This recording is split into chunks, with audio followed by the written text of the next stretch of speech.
change your sales, and change your business in short order.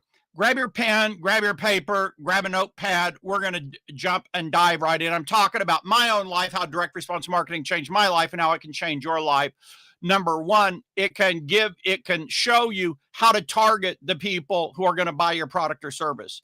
Because the foundation of direct response marketing is being able to target an audience, a group of people who have a common problem or common desire for a solution. So the very first thing you have to think about is, how am I going to reach these people? How am I going to target them? Are you going to do it on social media? How are you going to do it on social media? Are you going to post in groups and people go, wow, this is a great post. They go look at your bios. They see a URL there. They go, they opt in, they get on your email list. Are you going to do videos on YouTube? Are you a writer? Are you going to be writing a weekly newsletter? Are you going to be writing posts over on LinkedIn? So that's step number one, is how are you going to target your audience? And that's what direct response marketing teaches you. That is the foundation of it. Number two, how are you going to do what we call hand raisers? How are you going to get people raise their hands if they're in the market for what it is, for the benefit and the end result that you offer? And this is normally an if you then statement. If you want A, B, and C without D, E, F problem, then request my free report called blah, blah, blah, blah, blah. That's what we call a hand raiser. It can be a free report. It can be a free checklist, free resource list. It can be a free membership, a free course, a free mini course, a free email course. Whatever it is, it gets people to raise their hands. Now, step number three is, once they've raised their hands, you have to make an offer. So they go to an opt-in page. They're going to enter their email address, possibly their phone number, possibly their address. And then you have what's called the upsell or the one-time offer. And you make this immediately after they opt in, because they'll never be more excited than at the point they opt in. 50% of the people don't read the first email you send out. So like the single best chance you have to sell people is on the thank you page, the OTO one-time offer page, whatever it is that you want to call it. Now, what some people do, what I do, is have a 5 email sequence where I'll follow up 5 times with those people who opt into the list. If they have not purchased the one-time offer, I will follow up and give them multiple reasons in order to get it. Email number one, your welcome email, is extremely important. There's different ideas and approaches to doing that welcome email, but because it's a 50% of the people read it, that's still more than are going to read any other email that you send out. So that first email is really important. Some people don't like to make an offer in the first email. I feel people are in heat. That's going to be your best chance. If they didn't buy the one-time offer, I think it's a great place to offer an educational webinar or some educational materials or content. So now that they've opted into your list, the next thing that direct response marketing teaches you is how do you create an email sequence. Not just like your first 5 emails, but what's going to be the sequence or the order or the ideas of the emails that you send after that. Are you just going to do broadcast emails? Are you going to be doing a pre-planned sequence? How are you going to handle that? And most importantly, what are you going to do in those emails to make sales? The tested time proven principle, there's several of them for emails, but probably the oldest formula is just AIDA. And you know what? It absolutely works. Attention, that's your subject line. Interest, that's the problem you're going to help them solve or the opportunity you'll help them take advantage of. Desire, that's your solution. You're going to talk about your big picture solution. And then call to action. What is it you want them to do? You want them to join a free newsletter? Do you want them to click over and read about your product or offer? Do you want them to get a free trial of your membership site? What is it that you want them to do? The next step that is important and one that's really easy to miss out on, I think a lot of people don't understand it, is what Russell Brunson coined the term for the value ladder. In the old days, I called it a twister marketing funnel because I'm from Oklahoma, and obviously we had lots of twisters or tornadoes there, right? In the old days, Ted Nicholas called it the upside down ice cream cone. The idea is that people's first purchase is where you're establishing trust. For the first time they buy from you, want to send them what's called a stick letter, where you reinforce the sell, then you offer something else. And you want to make sure that that product over delivers and establishes trust, because the first purchase is typically the smallest purchase. They will ascend in value and spend more money on higher value solutions. Russell Brunson called this a value ladder, where you have kind of like tiers of additional offers that you make to your customers. Other people see it as a conveyor belt where you're just making more offers, whether they ascend in value or not. I tend to do more of that than I do ascend in value, but ascend in value is definitely a time-tested and proven principle. Probably the biggest advocate of it is Dan Kennedy, if you know who Dan Kennedy is. So what is your value ladder? In other words, after they buy A, what's offer B? After they buy B, what is offer C? And do you have not just email sequences, but follow-up sequences to sell each of those steps on your value ladder? When I say follow-up, that can be email, it can be direct mail, it could be direct messaging if you like to close people over direct messages. It can be a Calendly form where they sign up to talk to you on the phone and so forth. But what is that sequence? At each step of your value ladder needs to have a pre-planned sequence. Now, if you think about this, we've gone through a number of steps here. What is the number one most important step? And this is where I think a lot of people miss out. The number one most important step is the step that just gets people onto this train to begin with. That very first thing you offer people that gets people to join your email list. Sometimes this is a low-cost product, a very high attractive product, highly attractive product that's under $100, so that it's an impulse purchase for your audience. Now, if your audience is B2B people, an impulse purchase for them might be $500. It might be completely different. In a consumer market, it's typically under $100 and often $20 or less.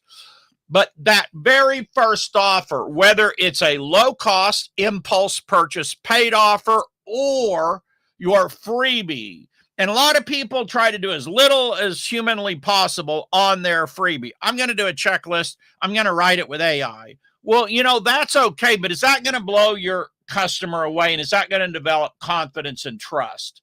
I mean, depending on how good you are at AI, maybe, maybe not. The rule of thumb here is you want a freebie that really delivers. Now, my freebie is located at marlonsnews, marlonsnews.com/70 with the letter K, 70K. It's actually a 70-page report on how I sold 70,000 plus products online. Now, you don't have to have a 70-page report. That's really overkill. I do that because I'm a writer. I like to write, and I like to, frankly, bring people onto my list who like to read, because I publish a weekly newsletter and I like people to pay to subscribe to it. And some of those issues are 20 and 25 pages long. I mean, I try to make it 8 to 12 pages, but a lot of weeks, some weeks at least, I get carried away, right? So I like readers, and that's why I offer that. Whatever it is you offer, it needs to be as close to irresistible for your target audience as you can make it.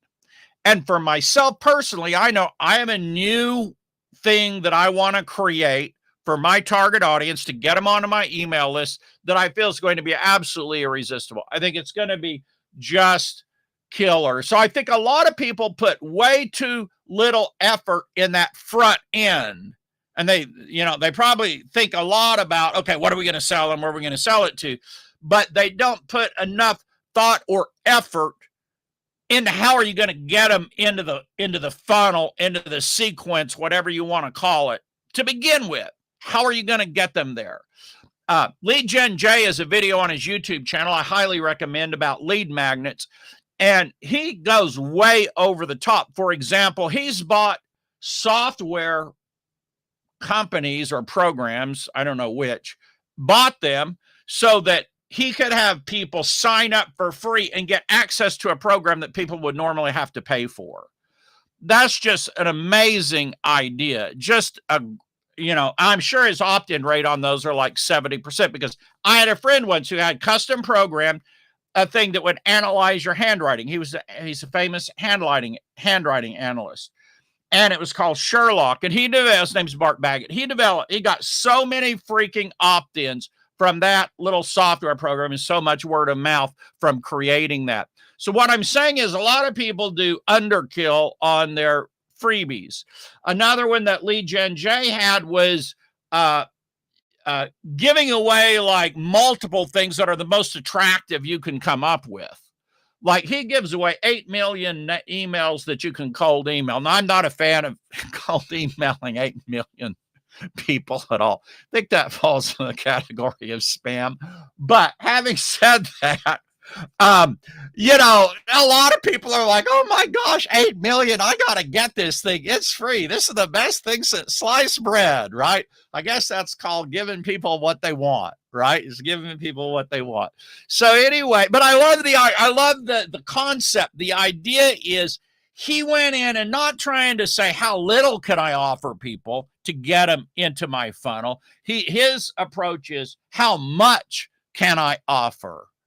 That's a game changer because think about it. The more people that come into your funnel, your what we call the front end, the more people go through your sequences and end up getting what some people call the value ladder or what I call the back end of the sale. In the carnival, you have the front end, that's the front gate. You have the cotton candy, you have the caramel apples and the bundt cakes. That's the front end, the attraction mechanisms. Then you have the midway, that's your email marketing, and then the back end is the rides and the shows. And that's where the real money of carnivals was made, was the back end.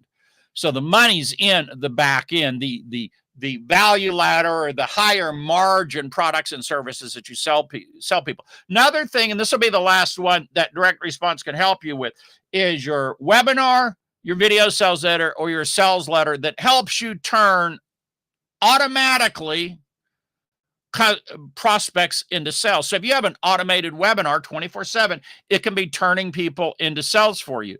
Now, and some people do that. It takes time and experimentation to get there.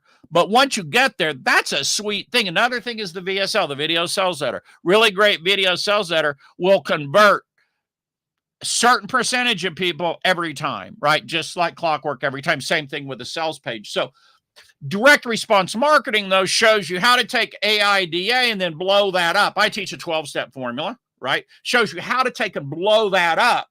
So, yeah, I got to create the gap. I have a headline that's the big promise. I have an if you then first sentence. Then I have my credibility. Then I tell my story. Then I have bullet points. Then I have price justification.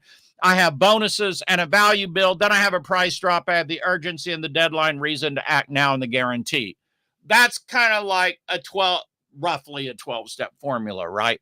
That's what I teach, and it's tested and it's proven to work. So however you convert people, you can be maybe converting them over the phone. You might be doing it through direct messaging. Direct messaging today is very popular, and if people qualify, they send them over a Google Doc.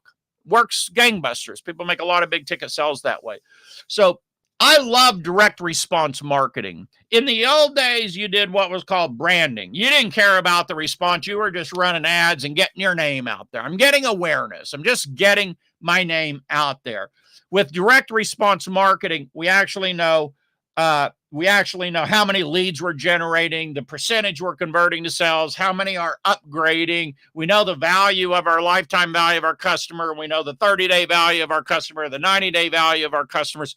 It's just a totally different ball game. So whatever it takes for you to learn direct response marketing, I feel it's worth it. And by the way, if you don't have my free report on how I sold 70,000 products online, it's marlonsnews.com/70K. I also have a free report called Seed Marketing, marlonsanders.com. Now, I have additional playlists in the description below where you can click and dive deeper on many of the concepts and ideas that I just presented today. For copywriting, for finding out what people want to buy using surveys, for digital product creation, speed product creation, for how do you create webinars, sales letters, video sales letters, how do you create email sequences. All of that is in my playlist. So subscribe to my channel so you can get notified when I do my next video, or you might miss out on something extremely important. and go to the playlist and look for some videos that can help you today level up your marketing game. My name is Marlon Sanders. Some people call me the king of step-by-step internet marketing. It's my pleasure and delight to join you today for this video. I hope you got something out of it. Give me a shout out in comments if you watch it. If you got something out of it, tell your friends. I will be back probably tomorrow with another live stream. Thank you.